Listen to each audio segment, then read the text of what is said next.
अस्सलामुअलैकुम। आप लोग कैसे हैं नाज़रीन? उम्मीद है कि अल्लाह के फजल व करम से आप लोग खैरियत के साथ होंगे। तो हम पढ़ने जा रहे हैं उर्दू की दूसरी किताब। तो चलिए हम अपना सबक शुरू करते हैं।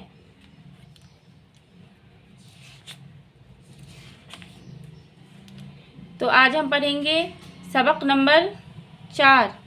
बिस्मिल्लाहिर्रहमानिर्रहीम। खुशखुई।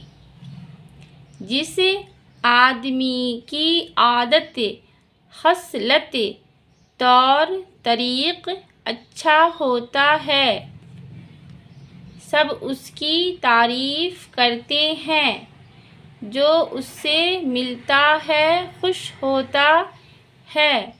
दुनिया में उसके दुश्मन थोड़े और दोस्त बहुत होते हैं। जब ज़रूरत पड़ती है तो बहुत लोग खुशी से उसकी मदद करते हैं।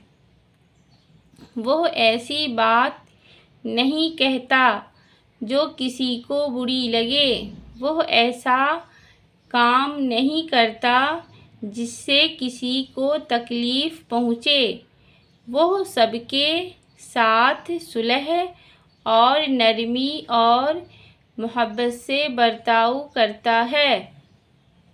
अगर तुम खुशखू और नेक मिजाज बनना चाहते हो तो शरीफ और नेक मिजाजों की सोहबत में बैठो। बद मिजाजों से कभी मेल जोल ना करो और लोगों के जो काम तुमको बुरे मालूम हो उन कामों से तुम परहेज़ करो। अच्छे आदमियों की सोहबत से तुमको ये तमीज़ हो जाएगी कि कौन सा काम अच्छा है, कौन सा बुरा, कौन सी बात यकीन के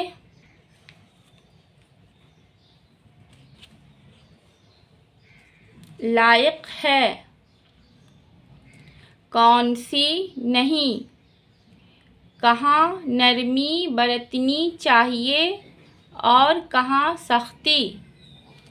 जब तुमको ये शऊर हो जाएगा तो बेशक तुम भी खुशखू और नेक दिल आदमी बन सकोगे।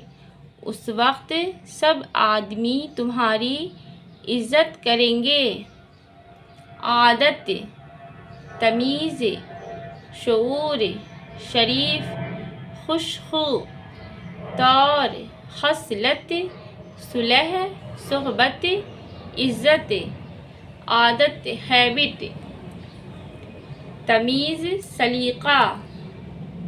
शऊर के माना समझ, शरीफ सीधा, खुशखू अच्छी अखलाक वाला, तौर यानी के तरीक़ा, खसलत, खसलत के माना आदत, सुलह मेल जोल, सोहबत पास बैठना, इज़्ज़त मर्तबा, इज़्ज़त के माना बुलंद मर्तबा। तो आज के लिए बस इतना ही। तो फिर मिलते हैं अगली वीडियो में। तो जब तक के लिए अस्सलामु अलैकुम।